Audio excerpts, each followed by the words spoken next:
नमस्कार दोस्तों, कैसे हैं आप लोग। उम्मीद करता हूं आप लोग बहुत अच्छे होंगे और आपकी तैयारी बहुत अच्छे से चल रही होगी। दोस्तों, हमारा मध्यकालीन इतिहास जो था वह मुग़ल साम्राज्य से रुका हुआ था और आज हमारा जो है मुग़ल साम्राज्य का पहला सेशन होने वाला है। और हम आज सीखने वाले हैं आज के सेशन में कि मुग़ल साम्राज्य क्या है, किस तरीके से मुग़ल साम्राज्य का आगमन हुआ और वह क्या कारण थे जिससे कि इतनी बड़ी सल्तनत ये बनकर इतिहास में अपनी छाप छोड़ती है। ठीक है। और मुग़ल साम्राज्य दो भागों में किस तरीके से बटा, वह कौन सी घटना हुई जब मुग़ल साम्राज्य और उत्तर मुग़ल काल के रूप में हम इसको जानने लगे। तो आज हम बात करने वाले हैं सभी के बारे में और हम बात करेंगे प्रत्येक शासक के बारे में, जिसमें कि बाबर, हुमायूं, अकबर। ठीक है, सभी शासकों के बारे में हम लगातार कंटिन्यू क्लास करने वाले हैं इसमें। ठीक है दोस्तों, तो आई होप कि आप लोगों को बहुत एंजॉय करने को मिलेगा इस सेशन में और बहुत मज़ा आने वाला है इस चीज़ को। तो हम बात कर रहे हैं मुग़ल साम्राज्य की। तो सबसे पहली बात यह है कि मुग़ल साम्राज्य जो था वह दो भागों में यहाँ कन्वर्ट था। एक तो था मुख्य शासक, यानी कि मुख्य या प्रमुख शासक, प्रमुख शासक हम ऐसा भी लिख सकते हैं, जिसे हम कितने शासनकाल था बोलते हैं, मुग़ल साम्राज्य बोलते हैं। और 1526 से 1707 तक हम जानते हैं। टोटल बात करेंगे पृष्ठभूमि, परंतु आप समझते रहो, देखते रहो, आराम से एंजॉय करो इसको, क्लास को। ठीक है। फिर अगर हम देखते हैं तो उत्तर मुग़ल काल, ये शासन जो था इसका कब से कब तक था, तो 1707 से लेकर, और ये शासन था आपका 1857 तक ये शासन था। तो हम सबके बारे में बात करेंगे, आप टेंशन ना लो। ठीक है। तो देखिए, इसमें कुछ शासक थे, उनका शासनकाल हम देख लेंगे। तो एक यहाँ ट्रिक है, पहले उस ट्रिक को लिख लो जिससे कि आपको याद हो जाए। जैसे हम कह सकते हैं बादशाह, क्या कह सकते हैं, बादशाह, यानी कि बाबर। इनका शासन जो था वो 1526 से लेकर 30 तक चला था। इसके बाद में हुमायूं 1530 से लेकर 40 तक, और फिर 55 से लेकर आपका 56 तक ये चला था। दो शासनकाल इनके यहाँ हुए थे, बीच में शेरशाह सूरी आ गया था। तीसरे पर अगर हम बात करेंगे तो अकबर, और इनका शासनकाल जो चला वो 1556 से लेकर 1605 तक चला। जहांगीर की अगर हम बात करें तो 1605 से लेकर आपका 1605 से लेकर आपका यहाँ से हो जाएगा 1657। 1605 से लेकर आपका 1600, कहीं 28 मिलता है, कहीं 27 मिलता है, तो 27 लिख लो इसको। ठीक है। शाहजहाँ की बात करें तो शाहजहाँ का अगर शासनकाल की बात करें तो 27 से लेकर, यहाँ 27 कर लो, सही भी है 27। ठीक है, 1627 से लेकर और 1658 तक ही मिलता है। फिर औरंगजेब की बात करें, औरंगजेब की अगर हम बात करें तो 1658 से लेकर और 1707 तक ये शासन मिलता है। तो ये तो थे मुग़ल काल का मुख्य, यानी कि मुख्य मुग़ल काल, जिसे हम कह सकते हैं प्रतापी शासक, जिसकी हमने एक ट्रिक ली है, यानी कि बादशाह, यानी कि बाबर, हुमायूं, अकबर, जहांगीर, शाहजहां, औरंगजेब। ठीक है दोस्तों, तो इसको नोट कर लेंगे आप। और उसके बाद में कुछ शासक, हम सभी शासकों के बारे में पढ़ेंगे, जितने भी शासक हैं उन सभी के बारे में हम पढ़ेंगे। इसलिए पहले आपको एक पृष्ठांक बता देते हैं क्या है। फिर हम बात करेंगे कि मुग़ल साम्राज्य किस तरीके से बना था, 1526 में बना था, वो क्या कंडीशन है, सब जब बाबर पढ़ोगे तो वहाँ से सब कुछ आपको आ जाएगा। बस आप नोट करते चले अच्छे से। ठीक है। पहले शासक जो थे, एक जजाऊ का युद्ध हुआ था। क्या हुआ था? जजाऊ का युद्ध। 1707 में एक जजाऊ का युद्ध हुआ था, जिसमें मुअज़्ज़म औरंगजेब का पुत्र थे, आजम और कामबख्श।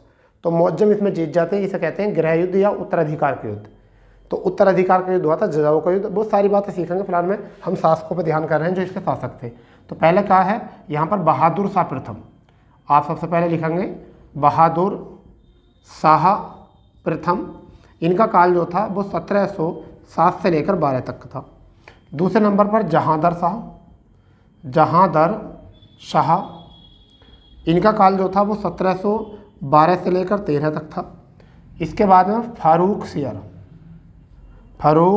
शेर, ठीक है भैया। फ़र्रुख शेर की अगर बात करें तो 1713 से लेकर हम बात करते हैं 19 तक। इसके बाद में अगर हम बात करें फ़र्रुख शेर के बाद में तो रफ़ी उद दरजान, और ये कब से थे, ये थे आपके, हम अगर इनकी डेट कर रहे हैं तो फरवरी और जून तक, यानी फ़ेब से जून, कब तक, 1719 तक, ठीक है। फिर बात आती है रफ़ी उद दौला। अगर हम बात करें तो जून से सितंबर तक 1719 में। तो ये पहला 5 साल से याद करूँ, यानी क्या, बहादुर शाह प्रथम हो गया, ठीक है, 1707 से 1712 तक। जहांगीर शाह हो गया 1712 से 1713 तक। फ़र्रुख शेर हो गया 1713 से 1719 तक। तो हम 3-3 करके भी याद करेंगे। पहले 2 याद कर लो, ये शाह लगा हुआ है, फिर फ़र्रुख शेर अकेले को याद कर लो, फिर रफ़ी उद दौला और रफ़ी उद दरजान दोनों को याद कर लिए 19 में, ठीक है बेटा। इसके बाद में आपका था मोहम्मद शाह। कौन आता है, मोहम्मद शाह, ठीक है। इनका शासनकाल था 1719 से लेकर 48 तक। कब तक था बेटा, 1719 से लेकर 48 तक। इसके बाद में एक शासक था अहमद शाह। कौन था, अहमद शाह। बड़े आराम से समझेंगे, 1748 से लेकर इनका शासनकाल 54 तक था। कब तक था, 54 तक था, ठीक है। चलिए, इसके बाद में अगर हम बात करेंगे अहमद शाह के बाद में आलमगीर द्वितीय। क्या था, आलमगीर द्वितीय। इनका शासन जो था वो कब से था, 54 से 59 तक, यानी कि 1754 से 59 तक, ठीक है। इसके बाद में जो आते हैं वो आते हैं शाह आलम द्वितीय। कौन आते हैं, शाह आलम द्वितीय। इनका शासनकाल जो था कब से कब तक था, 59 से 06 तक, यानी 1759 से 06 तक, यानी 1806 तक, ठीक है बेटा। याद करके चलो इनको अच्छे से। इसके बाद में आते हैं अकबर द्वितीय। कौन आते हैं, अकबर द्वितीय। इनका काल था 1806 से लेकर 1837 तक इनका काल था, ठीक है। इसके बाद में अगर हम बात करें तो बहादुर शाह द्वितीय। कौन था, बहादुर शाह द्वितीय। इन्हें जफर नाम से भी कहते थे, क्योंकि जफर नाम से कविताएं लिखते थे। और 1837 से लेकर और 1857 तक ये रहा था, और मृत्यु हो गई थी इनकी, हो गई थी 1862 में। कहाँ पर जाकर, रंगून में जाकर। तो पहला शासक जो है वो कौन है, बाबर है। पहला शासक जो है मुगल काल का वो कौन है, बाबर है। और अंतिम शासक जो था वो कौन था, बहादुर शाह जफर, ठीक है दोस्तों। इतनी बात आपको यहाँ से याद करनी है, इतनी बात याद करनी है। अब हम बात करेंगे बाबर की, बाबर के पृष्ठांक की, बाबर ने क्या करा, सारे काम बाबर ने करेंगे। तब जाकर आपको ये समझ में आने वाला है कि मुगल काल क्यों बना, मुगल काल की स्थापना कैसे हुई, क्यों बना, क्या था इसका तथ्य, क्या थे इसके सार संग्रह, सारी बात हम करेंगे यहाँ पर। आपको घबराना नहीं है। चाहते हो आप स्क्रीनशॉट लेना तो मैं हट जाता हूँ, आप स्क्रीनशॉट लेना चाहो तो इसको स्क्रीनशॉट में तब्दील कर सकते हो, ठीक है भाई। मैं इतने इंक डाल लेता हूँ मार्कर में, बढ़िया रहेगा, अच्छा दिखेगा आपको, ठीक है भाई। तो आप इसको देखिए, अच्छे से समझिए क्या है क्वेश्चन, क्या बना है, कैसे बनना है, ठीक है। अब ये हो गए हैं, एक तो हो गया मुगल साम्राज्य और एक हो गया उत्तर मुगल काल। दोनों बात आ गई हैं। इन दोनों के बीच में हुआ था जजाऊ का युद्ध। क्या हुआ था, जजाऊ का युद्ध हुआ था, ठीक है भाई। आगरा के पास में एक जगह है जजाऊ। क्या हुआ था, जजाऊ का युद्ध। ये हुआ था 1707 में, ठीक है। इसे कहते हैं उत्तराधिकार का युद्ध, उत्तराधिकार का युद्ध इसे कहते हैं। कहाँ है जजाऊ, ये आगरा के निकट है, आगरा के निकट है ये जजाऊ। वहाँ पर ये युद्ध हुआ था जिसमें मोज़म जीत गया था। कौन जीत गया था, मोज़म जो है जीत गया था। और ये बहादुर शाह के नाम से, बहादुर शाह प्रथम के नाम से जो है ये शासक बना था यहाँ, ठीक है भाई। चलिए, अब ये बात तो हो चुकी है। सबसे पहले अब इतना परिचय हमने कर लिया है इसके बारे में। आगे चलते हैं क्या है इसके बारे में और जानकारी। अब कहानी शुरू होगी सही वाली कि मुगल काल क्या है इसके बारे। ये तो अभी हमने केवल ये बताया है कि कौन शासक, क्या उत्तर मुगल काल। पहले पता चलना चाहिए कि मुख्य शक्ति कहाँ तक थी और क्षीण शक्ति जो है कहाँ से कहाँ तक थी, ठीक है। इसके बारे में अगर पता चल जाता है तो फिर आपको कोई दिक्कत वाली बात नहीं होने वाली है। तो हम जो बात करेंगे वो हम बात करेंगे सबसे पहले मुगल काल की, ठीक है। तो मुगल काल जो बना था, यानी मुगल जो बने थे, अगर हम सबसे पहले शब्द लेते हैं मुगल, मुगल जो बना था वो किससे बना था? मुगल शब्द जो बना था किससे बना था? मंगोल और तुर्क से बना था। यानी किससे? मंगोल प्लस तुर्क से, जिसका मतलब जो होता है, शाब्दिक मतलब जो होता है, उसका मतलब होता है बहादुर। क्या होता है? बहादुर। इसका शाब्दिक अर्थ होता है बच्चा बहादुर। तो इसको याद करेंगे। मुगल जो नाम था वो किससे पड़ा? मंगोल और तुर्कों से पड़ा, जिसका शाब्दिक अर्थ हो जाता है वो होता है बहादुर। ठीक है बेटा। अगर हम बात करते हैं मुगल काल के संस्थापक, मुगल काल के अगर संस्थापक की बात करते हैं तो वो कौन थे? वो बाबर थे। कौन? बाबर। ठीक है भाई। बाबर का कई बार वास्तविक नाम पूछा गया है, तो जहीरुद्दीन मोहम्मद बाबर। क्या नाम था? जहीरुद्दीन मोहम्मद बाबर। तो ये जो था इनका वास्तविक नाम था। अगर हम यहाँ बात करते हैं तो बाबर के कुछ स्ट्रक्चर की बात यहाँ कर लेते हैं। तो बाबर के पिता, अगर हम बात करते हैं बाबर के पिता का नाम क्या था, तो बाबर के पिता थे उमर शेख मिर्ज़ा। कौन थे? उमर शेख मिर्ज़ा। उमर शेख मिर्ज़ा जो थे वो बाबर के पिता का नाम था। ठीक है। तैमूर के वंशज थे ये। कहाँ के? तैमूर के वंशज थे। तैमूर के वंशज थे। फरगना के सरदार थे। फरगना के सरदार थे। ठीक है भाई। तो ये वाली बात जो है आपको पता होना चाहिए। उमर शेख मिर्ज़ा तैमूर वंशज थे, वो फरगना के क्या थे? सरदार थे। माता की अगर हम यहाँ बात करते हैं, अगर हम माता की बात करते हैं तो इनकी माता का नाम जो था वो क्या था? तो कुतलुग निगार। क्या नाम था? कुतलुग निगार खानम। ठीक है। ये इनकी माता का नाम था। और अगर हम बात करें मंगोल के वंशज थे। क्या थे? मंगोलों की वंशज। मंगोल की वंशज। अब मंगोल का वंशज वही चंगेज खां की वंशज थे। क्या थे? चंगेज खां के वंशज थे। इतना थोड़ा याद करना। ठीक है। अब बात आती है बाबर का जन्म। बाबर का जन्म जो होता है वैलेंटाइंस डे वाले दिन होता है, 14 फरवरी और 1483 में इसका जन्म जो हुआ वो कहाँ पर हुआ? फरगना में हुआ। ठीक है भैया। कहाँ पर हुआ? फरगना में। तो ये हुआ इसका जन्म। इसको थोड़ा याद रखेंगे। ठीक है। इतनी बात थोड़ी अपने माइंड में रखो। अंततः एक बार वो समझ लेते हैं, मुगल मंगोल और तुर्कों के मिलने से बना है। बहादुर होता है इसका मतलब। मुगल काल के संस्थापक के रूप में बाबर। ठीक है। और यहाँ पर जहीरुद्दीन मोहम्मद बाबर की बात करते हैं, इनका नाम है। इनके पिता का नाम जो था वो क्या था? उमर शेख मिर्ज़ा तैमूर वंशज फरगना के एक सरदार थे। ठीक है। माता का नाम जो था, माता का नाम था कुतलुग निगार खानम। मंगोल की वंशज थी। चंगेज खां इसी वंशज के थे। अब होता है क्या कि इन मंगोलों से जो है वो इनके पिता की जो है वो बात बनती नहीं है। मंगोलों से पिता की बात बनती नहीं है। और जब पिता की बात बनती नहीं है तो बहुत सारे झगड़े चलते हैं। ठीक है। अपने रिश्तेदारों से बनती नहीं है, पास पड़ोस के लोगों से नहीं बनती है। तो यानी कि सारे लोगों से नहीं बन पाती, जिससे कि मंगोलों में ही एक इनके जो साले होते हैं, यानी कि इसके उमर शेख मिर्ज़ा के साले या कुतलुग निगार खानम का भाई, या फिर ऐसा कर दीजिए या ऐसा कह दीजिए कि बाबर के मामा ने जो है 1494 में उमर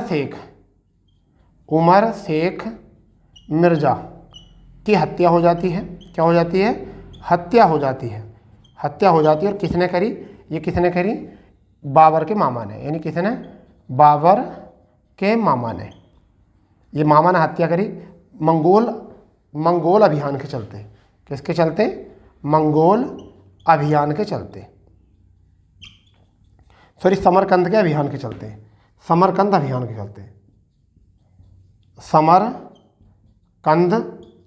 के चलते। ठीक है भाई। तो समरकंद अभियान के चलते जो है इनकी मृत्यु ये हो गई थी। इतनी बात आप समझ गए हो तो बड़ी अच्छी बात है। ठीक है। अब क्या होता है, जब समरकंद में जब इनकी मृत्यु हो जाती है तो इस समय पर मृत्यु होती है कब? 1494 में। जन्म हुआ है बाबर का कब? 1483 में। तो बाबर जो शासक बने हैं, तो बाबर 11 वर्ष की उम्र में, 11 वर्ष की उम्र में, छोटी उम्र में कहाँ के, फरगना के सरदार बनते हैं। फरगना के क्या बन जाते हैं, सरदार बन जाते हैं 14 वर्ष की उम्र में। तो आप अब तक की जो कहानी है उसको समझ लीजिए। इनके एक समरकंद है, कहाँ पर, काबुल से, यानी कि मध्य एशिया कह दो, मध्य एशिया से के तरफ समरकंद है, उज्बेकिस्तान के इर्द गिर्द वो पड़ता है, ठीक है। तो वहाँ पर क्या कहते हैं कि वहाँ पर इन्हें एक अभियान किया, तो उस अभियान में जो है इनके मामा ने जो है इनके पिताजी को, बाबर के पिताजी को, उमर शेख मिर्ज़ा को हत्या कर दी, और उसी छोटी सी उम्र में जो है बाबर को एक सरदार के रूप में भूमिका निभाएगी। अब देखिए बाबर के ऊपर कितनी परेशानियां आई होंगी इस उम्र में, क्योंकि बहुत सारी छोटी उम्र है, बहुत सारा राजनीतिक ज्ञान, आर्थिक व हर प्रकार की जो जानकारी यहाँ से अगर हम करें इकट्ठा, तो बहुत सारे संकटों से गुजरना पड़ रहा होगा बाबर को, ठीक है। परंतु फिर भी बाबर इतनी छोटी सी उम्र में जो है क्या करता है, अपने संघर्ष जारी रखता है, और संघर्ष जारी रखते रखते जो उसी क्रम में, ठीक है, उसके प्रारंभिक संघर्ष होते हैं कि क्या होते हैं उसके प्रारंभिक संघर्ष। तो बकवास हम कुछ कर नहीं रहे हैं, केवल हम सीधा आपको पढ़ाने की बात कर रहे हैं, प्रारंभिक संघर्ष किसके, बाबर के, ठीक है भाई। बाबर के प्रारंभिक संघर्ष क्या क्या हुए, वो घटना क्या संघर्ष है। तो जैसे ही पिता की मृत्यु हुई, जैसे ही पिता की मृत्यु हुई, तो 1400 कब, 1494 में, ठीक है, बाबर ने कहाँ पर हमला करा, बाबर ने समरकंद पर आक्रमण किया। क्या किया, आक्रमण किया, परंतु क्या हो गया, वो असफल हो गया। क्या हुआ, असफल हुआ। तो ये देखिए असफल हो गया। अब आप मुझे ये देखिए इस बात को कि एक बड़ा शासक है बाबर, जिसका इतिहास में नाम बहुत ऊंचे लेवल पर है, और वो भी अपने पहले आक्रमण पर क्या हो गया था, असफल हो गया था। तो ये स्टूडेंट को सीखना चाहिए यहाँ से कि अगर हम पहले कोई इम्तिहान में अगर फेल हो भी जाते हैं तो क्या फ़र्क पड़ता है, आप प्रयास करते रहो, आपको सफलता मिल ही जाएगी।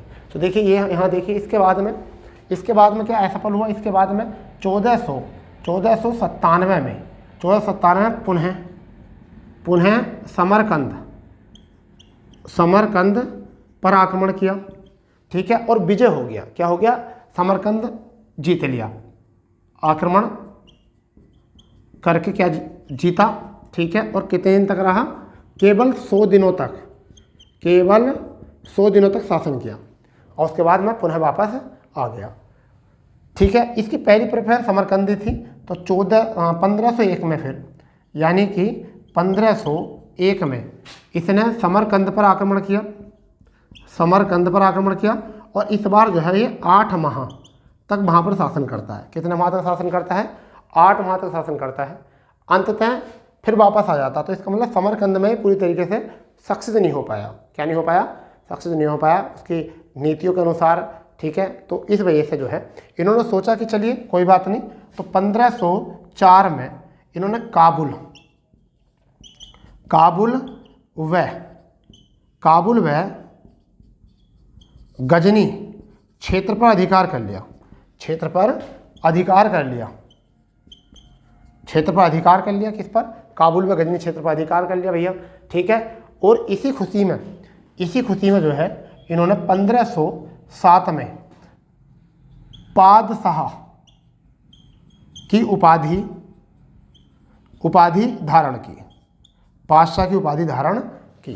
क्यों, क्योंकि अभी तक जितने भी इनके यहाँ पर वंशज थे वो सब नाम के पीछे क्या लगाते थे, मिर्जा नाम के पीछे लगाते थे। परंतु ये पहला ऐसा शासक हुआ जिसने मिर्जा शब्द को हटाकर और क्या शब्द लगाया, पादशाह शब्द लगाया, ठीक है।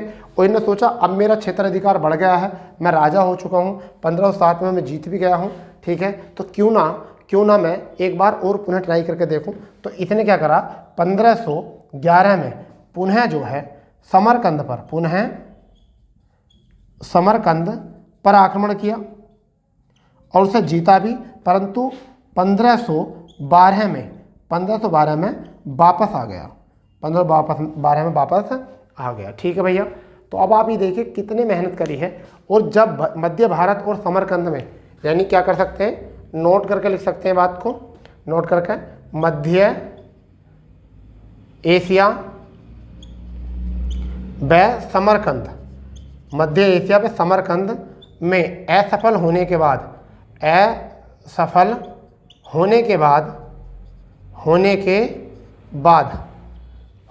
में कहाँ, भारत की ओर बढ़ा। कहाँ बढ़ा, भारत की ओर। तो भारत की ओर बढ़ा। तो ये वाली बात जो है ना बहुत कम टीचर बताते हैं इस वाली बात को, इसलिए हम आपको सारी बात बता रहे हैं। इसके प्रारंभिक संघर्ष को लेकर बता रहे हैं, जैसे कि आपको कोई दिक्कत का सामना ना करना पड़े।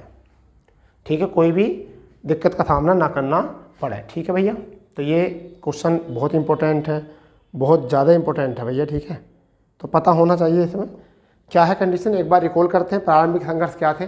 1494 में बाबर के जो पिता हैं उमर शेख मिर्जा, उनकी मृत्यु हो जाती है, उनके मामा ही कर देते हैं, और इसी बीच में समरकंद में आक्रमण करता है, परंतु ये असफल हो जाता है। 1497 पुनः समरकंद पर आक्रमण करता है, विजय कर लेता है, परंतु 100 दिन के ज़्यादा समय तक नहीं रुक पाता है। 1501 में समरकंद में फिर आक्रमण करता है, 8 महीने तक केवल रुक पाते हैं। ठीक है, उसके बाद नहीं आते। यही कहा गया है इनके अकबरनामा में, इन्होंने लिखा है कि बाबर ने कहीं भी 2 रमज़ान एक साथ नहीं देखे, मतलब 2 रमज़ान के माह एक साथ नहीं बिताए कहीं भी। तो इसका मतलब था कि लंबा शासन कहीं पर भी नहीं किया इधर समरकंद काबुल वाले में। इसका मतलब 1504 में तुम काबुल और गजनवी के क्षेत्र पर अधिकार करते हैं, यहाँ से शासन चला रहे थे, और 1507 में पातशाह की उपाधि धारण करते हैं, और 1511 में वो पुनः समरकंद पर आक्रमण करते हैं, परंतु वहाँ भी फिर असफल होते हैं। और असफल होने पर मध्य एशिया भारत समरकंद पर सफल होने मध्य एशिया और समरकंद में असफल होने के बाद भारत की ओर बढ़ते हैं। और अब देखते हैं भारत की ओर इन्होंने क्या क्या आक्रमण कर रहे थे, क्या भारत में ऐसा इन्होंने किया कि भारत की तरफ से भी इन्हें ऐसा लगा। परंतु अभी शासक जो है वो कहाँ पर है, ये काबुल में ही अभी शासक बनकर काम कर रहे हैं। ठीक है, अभी भारत की तरफ क्यों बढ़े, इसके लिए भी एक रीज़न है, परंतु उससे पहले आपको कुछ बातें समझनी पड़ेंगी। सारी बातें हम क्लियर करने वाले हैं यहाँ पर। तो देखिए, सबसे पहले क्या है, बाबर का भारत पर आक्रमण, यानी कि बाबर का भारत पर आक्रमण। ठीक है भैया, तो ये आपका करना है, यहाँ से आपको याद रखना है क्या है, ये इंपॉर्टेंट बात है, बहुत इंपॉर्टेंट बात है। तो सबसे पहली बात करते हैं यहाँ से 1519 में सीमावर्ती क्षेत्र बाजोर और भेरा पर विजय, यानी कि इसे जीत लिया, परंतु ये वापस आ गए, क्योंकि इनका मतलब वहाँ पर शासन नहीं करना था। अभी भी कहाँ से कर रहे थे, काबुल से शासन कर रहे थे। इसी के बाद में 1519 में इन्होंने पेशावर जीता। अब यहाँ से भी वापस आ गए हैं, सीमावर्ती बाजोर और भेरा से भी वापस आ गए हैं। क्यों वापस आ गए, क्योंकि ये केवल भारत में जाकर स्थिति देखना चाह रहे थे, भारत के शासन की, कि भारत में क्या स्थिति चल रही है। ये सीमावर्ती क्षेत्रों में थे केवल। ठीक है भैया, इसके बाद में बात करते हैं, 1520 में ये बाजोर व भेरा से पंजाब के सियालकोट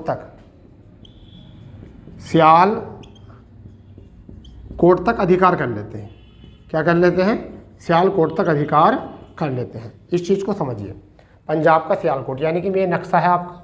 ठीक है, ऐसा मान के चलिए कि नक्शा तो बनाते हैं छोटा सा। ठीक है, तो ये वाला जो एरिया है, ठीक है, ये वाला जो एरिया था, इस पर जो है कब्जा कर लिया। ठीक है, इन्होंने इस वाले क्षेत्र पर कब्जा कर लिया। इसके बाद में अगर हम बात करते हैं तो इसी बीच में 1524 में इन्होंने लाहौर सहित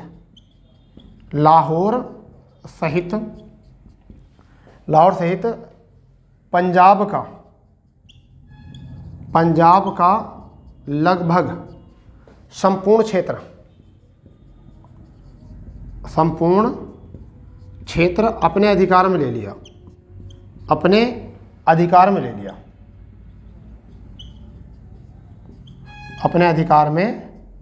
लिया। ठीक है, इस बात को भी नोट करेंगे। अब समझो पहले इस बात को, इसको एक बार रिकॉल कर लेते हैं, समझने वाली बात है। बाबर का भारत पर आक्रमण क्या था, 1519 में सीमावर्ती क्षेत्र जो था बाजोर और भेरा पर विजय करी इन्होंने।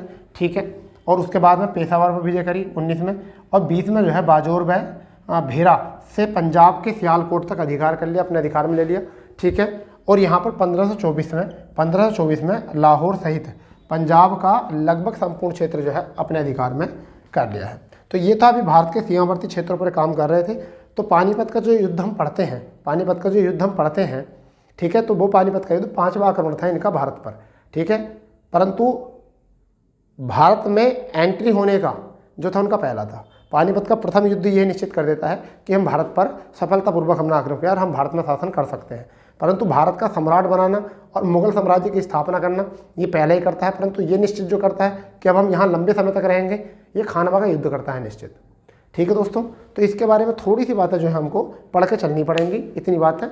अभी तक देखो कोई भी ऐसा युद्ध नहीं कि अधिकांश टीचर्स लोग क्या करते हैं, टीचर लोग क्या करते हैं कि इसको शुरू कर देंगे और शुरू करने के बाद तत्पश्चात एकदम पानीपत का युद्ध, माता पिता का नाम बताया और पानीपत का युद्ध, खानवा का युद्ध, ये वाले युद्ध जो है कर दिए यहाँ से इन्होंने। ठीक है बेटा, तब इसके बाद में जो है क्या होता है समझिए। अब स्थिति बदलती है, अब स्थिति बदलती है कि 1540 में अब स्थिति बदलती है, समझिए। अब वो स्थिति बदलती क्या है मैं आपको बताता हूँ। मैं थोड़ा सा क्षेत्र जो है मैं यहाँ पर कर देता हूँ क्लियर। अब थोड़ी स्थिति क्या बदलती है देखिए, ये यहाँ पर जो क्षेत्र है वो दिल्ली है। ठीक है, क्या है यहाँ पर, दिल्ली। दिल्ली में जो यहाँ का शासक है वो कौन है, इब्राहिम लोदी। इस टाइम कौन है, इब्राहिम लोदी। कब की बात कर रहे हैं हम, 1524 की बात कर रहे हैं। ठीक है, यहाँ पर अब यहाँ पर एक जगह है लाहौर। कौन सी जगह है, लाहौर। यहाँ का राज्यपाल है, राज्यपाल है वो कौन है, वो है आपका दौलत खां। दौलत खां कौन है, दौलत खां। ठीक है भैया, यहाँ पर राजस्थान यानी कि मेवाड़ है, क्या है, मेवाड़। और यहाँ पर कौन है, राणा सांगा, राणा सांगा है। ठीक है, इतनी बात समझिए। इनके चाचा जो हैं, इनके चाचा जो हैं कौन है, अगर हम बात करें तो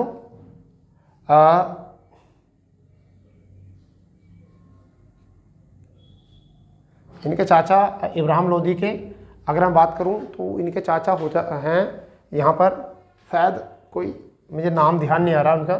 ठीक है, चलिए चाचा याद रख लेंगे। ठीक है, जो नाम आगा एकदम बता देंगे इसको। ठीक है, फिलहाल में भी ध्यान आ नहीं रहा है कि कौन थे इनके चाचा जो थे। ठीक है, तो क्या है कि ये दौलत खां, राणा सांगा, ठीक है, और इब्राहिम लोदी के जो चाचा जी थे। ठीक है, इनके जो चाचा जी थे ये तीनों मिलकर जो है, ये तीनों जो हैं काबुल के शासक यानी कि किसकी, इब्राहिम लोदी की कूटनीतियों से असंतुष्ट होकर, इब्राहिम लोदी की कूटनीतियों से असंतुष्ट होकर, ठीक है, और किसे आमंत्रित करते हैं, काबुल के शासक। उस टाइम तो काबुल का शासक, काबुल का शासन कर रहा था इन सभी क्षेत्रों में वह, तो काबुल के शासक किसको, बाबर को आमंत्रित करते हैं भारत पर आक्रमण करने के लिए, यानी कि दिल्ली सल्तनत पर आक्रमण करने के लिए। तो इस तरीके से एंट्री होती है। तो एग्जाम में कई बार क्वेश्चन आया था कि पानीपत के प्रथम युद्ध में जो है बाबर की सहायता किसने की थी, तो दौलत खान ने उसकी सहायता की थी। ठीक है भाई, तो यहाँ से एग्जाम में क्वेश्चन बनता है। तो इन लोगों ने क्या करा था, आमंत्रित किया था, जब जाकर जो है ये युद्ध हुए थे, यानी कि पहला युद्ध हुआ था पानीपत का युद्ध। और इसी युद्ध के बाद क्या हुआ था, इस युद्ध के बाद मुगल साम्राज्य की जो है स्थापना हो गई थी। तो इसलिए पानीपत के पहले युद्धों को बात कर लेते हैं, फिर एक एक युद्ध के ऊपर बात करते हैं। समझ गए नहीं, पहले युद्धों की बात कर लेते हैं फिर ये। तो देखिए, बाबर द्वारा युद्ध, बाबर द्वारा लड़े गए युद्ध। ठीक है, इसकी ट्रिक क्या है, इसकी ट्रिक है पानी पीकर खाना खाया, चाय पीकर घर गया। पानी पीकर खाना खाया, चाय पीकर घर गया, तो ये इनकी ट्रिक है। तो पहला युद्ध हो जाता है पानीपत का प्रथम युद्ध। अब ये कब हुआ था मैं बताता हूँ, 21 अप्रैल और 1526 में युद्ध हुआ था। ठीक है, किस किस के बीच में हुआ था अगर हम बात करें तो, चलो पहले मैं यहाँ ही लिख देता हूँ, उसके बाद में फिर आगे इनको लिखते चले जाएंगे। ठीक है, कब हुआ था, 21 अप्रैल, कब हुआ था, 21 अप्रैल और 1526 में हुआ था। ठीक है भाई, किस किस के बीच हुआ था, तो ये हुआ था बेटा बाबर वर्सेस इब्राहिम लोदी के, ये इब्राहिम लोदी के बीच हुआ था। इतनी बात थोड़ी सी याद यहाँ से रख लोगे या नहीं रखोगे। ठीक है, इसमें क्या होता है, बाबर जीत जाता है और इब्राहिम लोदी क्या हो जाता है, पराजय हो जाता है। और बाबर की जो सहायता करता है, बाबर की जो सहायता करता है वो कौन सहायता करता है, दौलत खां। कौन करता है, दौलत खां जो है इनकी करते हैं सहायता बाबर की। ठीक है, अब जीतने का मतलब क्या है कि इब्राहिम लोदी की जो सेना थी, इब्राहिम लोदी की सेना जो थी वो लगभग 1 लाख थी। सेना कहती थी 1 लाख थी, जबकि बाबर की सेना जो थी वो केवल 12,000 थी। फिर भी जीत गए, 12,000 थी सेना, बाबर की सेना 12,000 थी और इब्राहिम लोदी की बेटा 1 लाख सेना थी, फिर भी जीत गए। इसका कारण क्या है, दिमाग का प्रयोग करना सही से। तो क्या था देखो, इसने तोप खानों का प्रयोग किया, तोप खानों का प्रयोग किया इसने। क्या किया, तोप खानों का प्रयोग किया। ठीक है, और तोपों का संचालन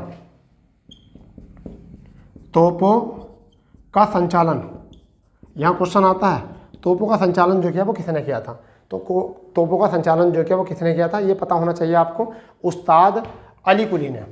किसने, उस्ताद अली कुली ने, उस्ताद अली कुली ने इसका संचालन किया था। ठीक है, आरी बात समझ में नहीं। तोपों को सजाने की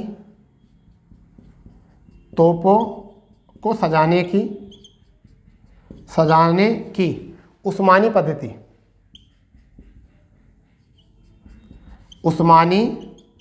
पद्धति शुरू की।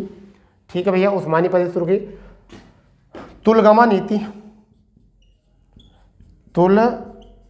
नीति शुरू की, मतलब छिक्कर वार करना। तुलगमा नीति शुरू की या युद्ध नीति अपनाई, इतनी बात याद करना है। बंदूकधारी जो होते, बंदूकधारी का नेतृत्व जो किया, बंदूकधारी का जो नेतृत्व किया वो किसने किया, वो किया था उस्ताद मुस्तफ़ा ने। किसने, उस्ताद मुस्तफ़ा ने किया था।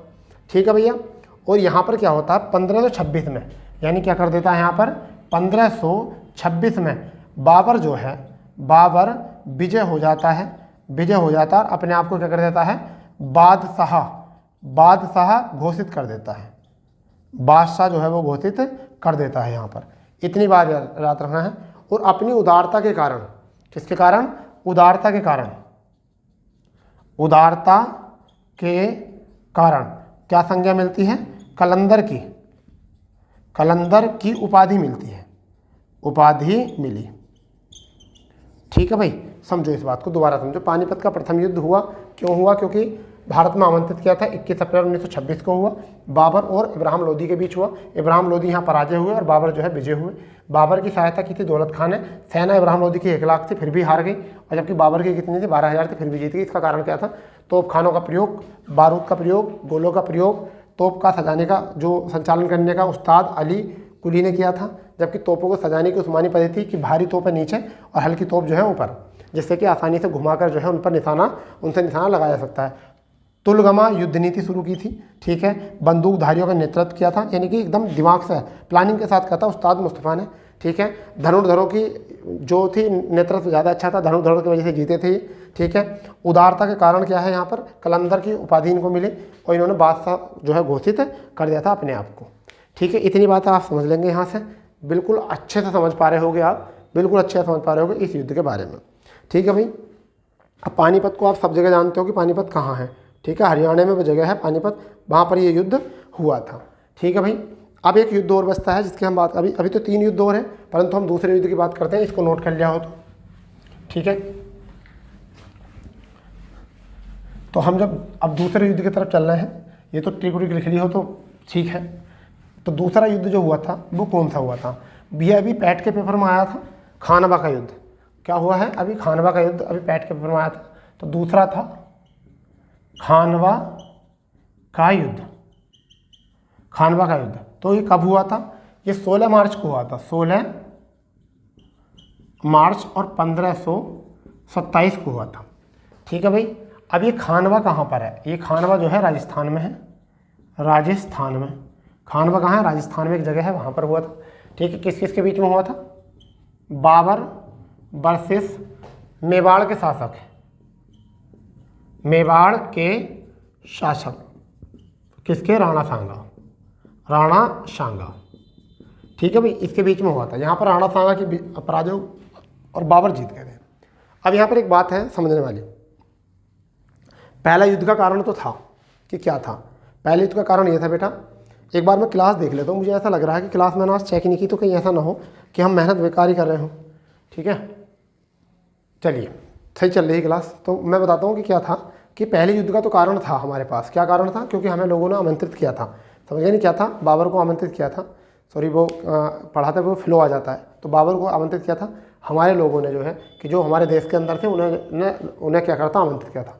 अंत एक बात और आती है, इस युद्ध का कारण क्या था? इस युद्ध का कारण ये बाबर ने अपने आप पैदा करा कि जिस समय पर ऐसा लग रहा था कि उत्तर मुगल काल में सबसे प्रतापी शासक राणा सांगा ही है, तो आगे जब टक्कर देने वाला राणा सांगा ही देने वाला है, तो इनको लगा कि कहीं ना कहीं गड़बड़ जो है आगे जो करने वाला है पैदा, वो राणा सांगा करने वाले हैं। तो इन्होंने एक युद्ध बनाया, नीति बनाई कि उन्होंने कहा कि जब हम पानीपत का प्रथम युद्ध लड़ रहे थे तो राणा सांगा ने जो है हमारा साथ नहीं दिया। पहले हमें बुलाया और उसके बाद भी पानीपत के प्रथम युद्ध में हमारा साथ नहीं दिया, केवल दौलत खाना दिया। इस वजह से हम युद्ध करते हैं। ठीक है, तो ये इसका कारण था, कारण ये था। परंतु क्या हुआ, इसमें जिहाद का नारा दिया गया। जिहाद का नारा दिया गया। जिहाद क्या होता है तुम्हें पता है? इस्लाम की रक्षा के लिए, इस्लाम की रक्षा के लिए धर्म युद्ध था ये। क्या था ये? धर्म युद्ध। तो अब आप मुझे बताइए, इसे धार्मिक युद्ध बना दिया इन्होंने। क्या बना दिया? धार्मिक युद्ध। और इस धार्मिक युद्ध से लोगों ने बढ़ चढ़ कर जो है इसमें पार्टिसिपेट किया, जो इसके साथ के थे, बढ़ चढ़ कर जो है पार्टिसिपेट किया। ये बात इसको याद रखनी पड़ेगी बहुत अच्छे से। ठीक है, और यहाँ पर इन्होंने गाजी की उपाधि धारण की। समझ गए नहीं? क्या उपाधि धारण की? गाजी की उपाधि। गाजी की उपाधि धारण की। और गाजी का मतलब होता काफिरों का नाश करने वाला, काफिरों का नाशक, ये होता है। ये उपाधि धारण करी इस युद्ध में। ठीक है भाई, और इसी के साथ साथ अगर हम बात करें तो एक तो तमगा कर समाप्त कर दिया, तमगा कर समाप्त कर दिया, और एक व्यापारिक कर समाप्त कर दिया, व्यापारिक कर समाप्त कर दिया। तो ये 2 कर भी समाप्त कर दिए थे। और इसी युद्ध ने जो है भारत में लंबा शासन करने के लिए दरवाजे खोल दिए थे, क्योंकि एक ही एक शासन था जो केंद्रीय सत्ता स्थापित कर सकते थे बाद में, परंतु इन्हें भी हरा दिया था, जिसके चक्कर में अब केंद्रीय सत्ता स्थापित होना इम्पॉसिबल था। ठीक है बेटा, इसके बाद में तीसरे युद्ध की तरफ अगर हम आते हैं तो वो हुआ था चंदेरी का युद्ध। चंदेरी का युद्ध ये हुआ था 29 जनवरी को, 29 जनवरी और आपका 1528 में। ठीक है, चंदेरी कहाँ पर है? चंदेरी कहाँ पर है? मालवा प्लस बुंदेलखंड, मालवा प्लस बुंदेलखंड का क्षेत्र है। एक राजनीतिक व व्यापारिक केंद्र भी था ये। क्या था ये? केंद्र भी था। एक राजनीतिक और व्यापारिक केंद्र भी था ये। ठीक है, और यहाँ पर कौन थे? यहाँ पर किस किस के बीच हुआ? बाबर और बर्सिस। बाबर बर्सिस इनके राणा सांगा के सरदार थे, राणा सांगा की सेना में सरदार थे, उनसे युद्ध हुआ। तो कौन था ये? राजपूत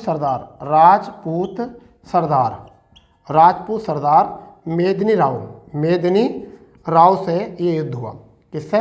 राजपूत सरदार। और इसमें राजपूत मेदिनी राव की क्या हो गई थी? पराजय हो गई थी, और बाबर जो था इस युद्ध में जीत गया था। ठीक है, बाबर इस युद्ध में जो है जीत गया था, इतनी बात याद रखनी है। और मेदिनी राव पराजित हुआ। घटना, मेदिनी राव को पराजित करके इसकी 2 पुत्रियों को हुमायूं और कामरान को भेंट स्वरूप दे दिया।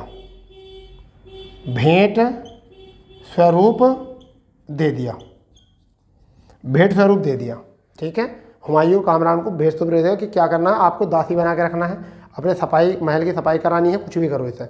ठीक है, आपको महल की सफाई करवानी है या दासी बनाओ, ये आपको भेंट स्वरूप दे दिया गया है 2 पुत्रियों को इसकी। ठीक है, तो ये कुछ बातें थी इसमें। तो खानवा का युद्ध हो चुका है, चंदेरी का युद्ध हो चुका है, सबकी बातें पता चल गई हैं। अभी हमारा एक युद्ध बच रहा है जिसका नाम है आपका घाघरा का युद्ध। ठीक है बेटा, उसको भी देख लेते हैं घाघरा का युद्ध क्या है। सारी चीज़ों को सीख के चलो, अच्छे से तैयार हो जाएगा। ठीक है, बातें ज़्यादा करने से जो है क्लास अच्छी तो नहीं हो सकती, क्योंकि बच्चों को ज़्यादा रुचि जब आती है, जब क्लास में बातें चीतें होती हैं अच्छे तरीके से, ठीक है, 2-4 बात तुम कहो 2-4 बात हम कहें तो जब बनेगा, परंतु ऐसा कुछ होता नहीं है। तो देखिए घाघरा का युद्ध होता है, किसका? घाघरा का युद्ध होता है। और इस घाघरा का युद्ध जो होता है वो कब होता है? तो ये होता है 6 मई को, 6 मई और 1529 को ये होता है। और ये कहाँ होता है? ये बिहार में होता है, बिहार व बंगाल, बिहार व बंगाल में होता है। क्योंकि बिहार और बंगाल में जो है कौन शासन कर रहे थे? अफगान शासक, अफगान शासक, अफगान शासक इब्राहिम लोदी, इब्राहिम लोदी का भाई, इब्राहिम लोदी का भाई महमूद लोदी, का भाई महमूद लोदी, ठीक है भाई, ये शासन कर रहे थे। तो किसके बीच में युद्ध होता है? ये तो पता चल गया होगा, बाबर वर्सेस महमूद लोदी, महमूद लोदी, ठीक है, इसके बीच में होता है। और ये युद्ध हार जाते हैं महमूद लोदी, और बाबर इसमें क्या हो जाते हैं? वो विजय हो जाते हैं। बाबर जो है इसमें विजय हो जाते हैं। ये बात आप थोड़ा सा याद करनी है। ये घाघरा नदी के किनारे पर है, किस पर है? घाघरा नदी के किनारे, नदी के तट पर, ठीक है भाई। तो इतनी थोड़ी बात याद रखनी है कि तट पर ये स्थित है, इस वजह से घाघरा का नाम दिया गया था इस स्थान को। परंतु कहाँ पर है? ये बिहार में एक जगह है, बिहार और बंगाल की बॉर्डर पर, ठीक है भाई। अंत ज़्यादा समय हुआ नहीं, अब थोड़ी बात कर लो नोट पॉइंट करके, नोट इन पॉइंट करके कुछ बातें लिखनी है आपको जो कि आपके लिए इम्पोर्टेंट है। पहले देखते हैं मृत्यु कब हुई। तो मृत्यु हुई 26 दिसंबर, 26 दिसंबर किसकी? बाबर की, 26 दिसंबर और 1530 में। कुछ लोग मृत्यु पे भी मत पैदा करते हैं। कुछ लोग तो कहते हैं कि इब्राहिम लोदी की जो माता जी थी उसने उनको खीर में जहर दे दिया था, जिससे कि धीरे धीरे वो जहर काम करने लगा था। मगर कुछ इतिहास लोग कहते हैं, बाबरनामा में लिखा हुआ है कि हुमायूं जो इनका पुत्र था हुमायूं, उसकी तबीयत खराब हो गई थी, तो इन्होंने प्रार्थना की थी, विनती की थी कि उनको ठीक कर दो हुमायूं को, और उसका मतलब रोग जो है, बीमारी जो है मुझे दे दो। और इस वजह से जो है वो बीमार होकर जो है मर गए। तो इस पर कोई दिक्कत है नहीं, बस फाइनली मर गए हैं, ये ध्यान रखना है, ठीक है। अब इनको पहले मृत्यु कहाँ हुई? पहले आगरा। तो आगरा में मृत्यु हुई, आगरा में आराम बाग में, आराम बाग में दफनाया गया। परंतु दोबारा, परंतु बाद में कहाँ पर? बाद में काबुल में, उनकी अंतिम इच्छा के अनुसार काबुल में दफनाया गया। ये वाला क्वेश्चन बहुत इंपॉर्टेंट है। काबुल में दफनाया क्यों? क्योंकि इनकी अंतिम इच्छा यही थी। तो क्वेश्चन पूछा जाता है कि बाबर का मकबरा कहाँ पर है? तो कहाँ पर है? काबुल में है। बाबर को कहाँ दफनाया गया था? काबुल में दफनाया गया था। इतनी बात रखेंगे। चलिए कुछ और बातें लिख लेते हैं। एक कहने का मतलब इन्होंने शाहरुख नाम से चांदी के सिक्के चलाए थे, चांदी के सिक्के चलाए थे, इसे भी नोट कर लो, ठीक है। इन्होंने एक तो रिसाल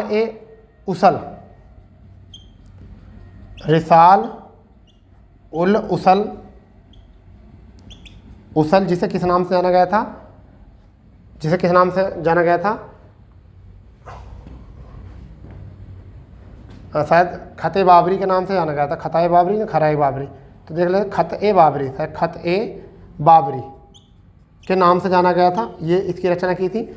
आत्मकथा की अगर हम बात करें, आत्मकथा की तो तुजुक ए बाबरी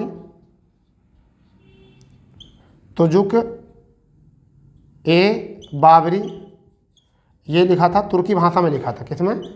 तुर्की। ये भी एग्जाम में आता, तुर्की भाषा में, ठीक है। अब ये क्वेश्चन बहुत इंपॉर्टेंट है, इसका अनुवाद किसने किया? ये क्वेश्चन बहुत इंपॉर्टेंट है, इसका अनुवाद किसने किया? तो देखिए फारसी में जो अनुवाद किया था, वो किसने किया था? वो पायंदा खां। किसने? पायंदा खां और अब्दुल रहीम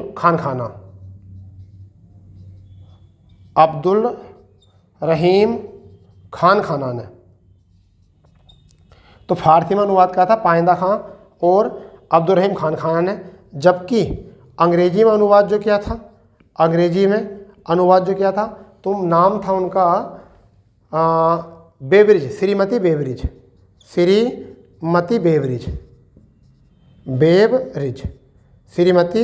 बेवरिज ने अंग्रेजी में अनुवाद करा था, ये भी याद रखना है। ठीक है भैया, ये भी याद रखना था। कला प्रेमी थे, क्या थे? कला प्रेमी थे बाबर। ठीक है, पहाड़, पर्वत, प्रकृति, इनके जो जिक्र है वो बाबर नामों में दिखा है। ठीक है, ये भी याद रखना। 5 मुस्लिम क्षेत्र थे जिसमें जिक्र मिला था। कौन कौन से क्षेत्र थे वो जो इनकी किताब में मिला? बंगाल, दिल्ली, ठीक है, और मालवा, ठीक है, गुजरात और बहमनी, इन 5 राज्यों का ये जिक्र भी मिला है उस किताब में। ये मुस्लिम राज्य थे और 2 हिंदू राज्य, यानी कि विजयनगर और मेवाड़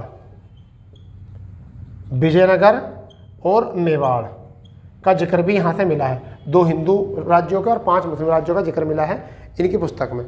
तो ठीक है दोस्तों, तो इतना बात याद रखेंगे। यहाँ पर इनके पुत्र हैं, ठीक है, हुमायूं हैं, ठीक है, कामरान है, ठीक है, हिंदल हैं। तो इस तरीके से इनके नाम आ जाएंगे पुत्र के। ठीक है, गुलबदन बेगम इनकी पुत्री आ जाएगी, इनका भी जिक्र है। तो आगे जो हम कल सेशन करने वाले हैं, तो कल की क्लास जो रहेगी हमारी वो किस चीज़ की रहेगी?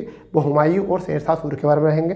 तो दोस्तों, अगर सेशन में आपको मज़ा आया हो तो अपने दोस्तों में शेयर करेंगे। ठीक है, और ज़्यादा से ज़्यादा कोशिश ये करो कि आप पहले इसको पढ़ो और उसके बाद में अगर आपके पास कोई बुक है तो उस बुक से ही पढ़ो, क्योंकि बुक से पढ़ना बहुत अच्छी बात है। ये शॉर्ट डाटा आपको पता चल गया है पूरा, और बुक से जब पढ़ोगे तो आप अच्छे लेवल की तैयारी कर सकते हो, जैसे यूपीएससी वगैरह के लेवल की तैयारी कर सकते हो यहाँ से। ठीक है, सारी बातें क्लियर करी है हमने इस लेक्चर में। ठीक है, तो कोशिश ये करेगी कि आपको बहुत आसान वे में इसको समझाया जाए। ठीक है दोस्तों, तो जो चैनल पर भी नए हैं, चैनल को सब्सक्राइब नहीं किया है तो वो अच्छी तैयारी के लिए चैनल को सब्सक्राइब कर सकते हैं। ठीक है दोस्तों, तो मिलते हैं नई क्लास के साथ। जब तक के लिए जय हिंद, जय भारत, वंदे मातरम।